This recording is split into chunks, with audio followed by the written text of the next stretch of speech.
It's unique basically based on its position, the fact that it's coming right over so many states in the US. In fact, about a third of all the eclipses that do take place are not total. The moon's disk is not quite big enough to block out all of the sun's disk. So you actually see a circle of light all around the moon. But on August 21st, there will be a total solar eclipse where it's going to get dark. Eclipses are both interesting scientifically. We learn a lot about the sun, particularly the solar corona during an eclipse, and it gets people excited about astronomy. So we're looking forward, and we know we're going to get a lot of news coverage, and people are going to be interested. It's going to be live streamed on the web. People are going to be sharing it on social media. We have satellites up in space that will be observing the sun at the same time that scientists are taking observation of the corona here on Earth. So you can combine all that data, learn a lot about the sun scientifically, but also, again, the excitement factor, just because so many people are going to get to experience this.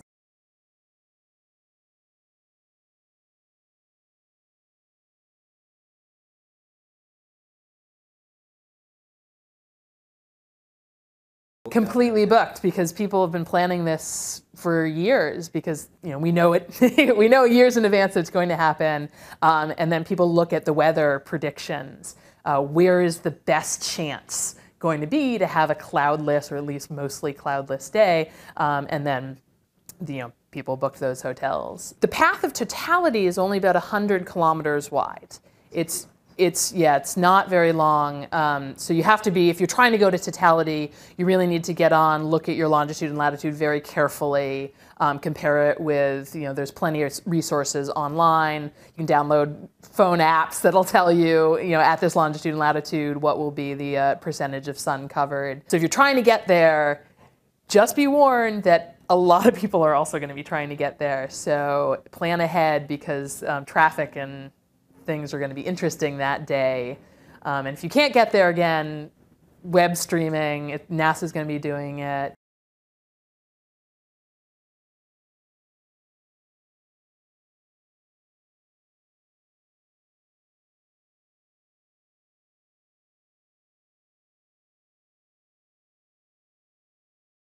If you look at the historical weather patterns, particularly for the western United States, the odds are very good that there'll be clear skies. And that's one of the reasons that people are predicting it's going to be the most seen eclipse in a long time, because the weather potentially will be quite good.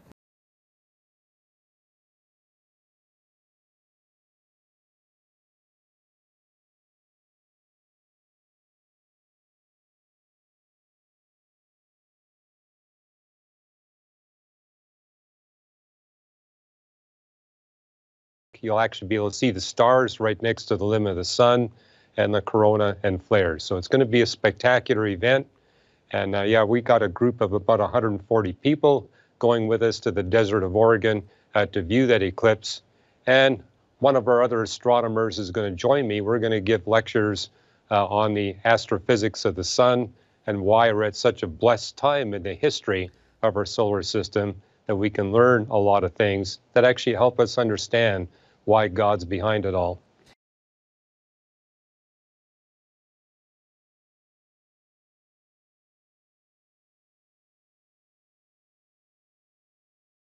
And keep in mind that if you're not in that path of totality, there's still going to be a partial solar eclipse throughout the entire US. So here in Washington, D.C., for example, the sun can be about 80% blocked.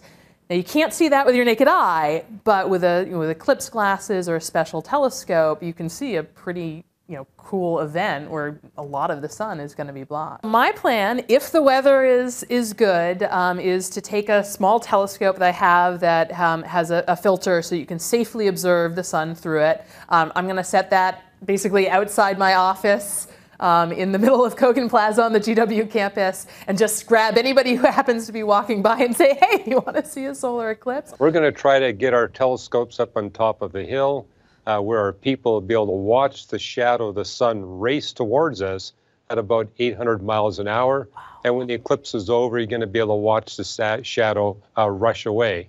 And so that helps, because the eclipse itself is only going to be about 2.5 minutes. Enjoy the experience of being there. The totality only lasts for a couple of minutes. You get basically 2 minutes of this. So don't be fooling around with your digital, just experience it. Get on Facebook afterward and share the experience with a friend.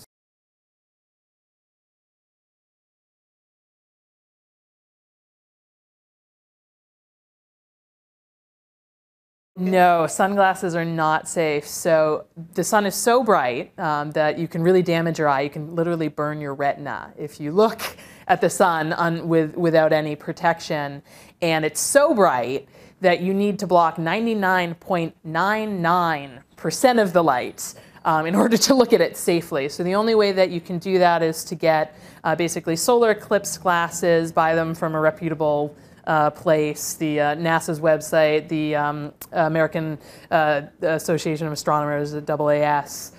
Their websites can tell you where you can safely go to get these glasses, but don't try to look at it with your naked eye. Our bodies are pretty good. If it's too bright, we'll look away, right? The problem is during an eclipse, you have that tendency to want to keep looking. But what's different now, of course, is the technology. Everybody has that cell phone camera.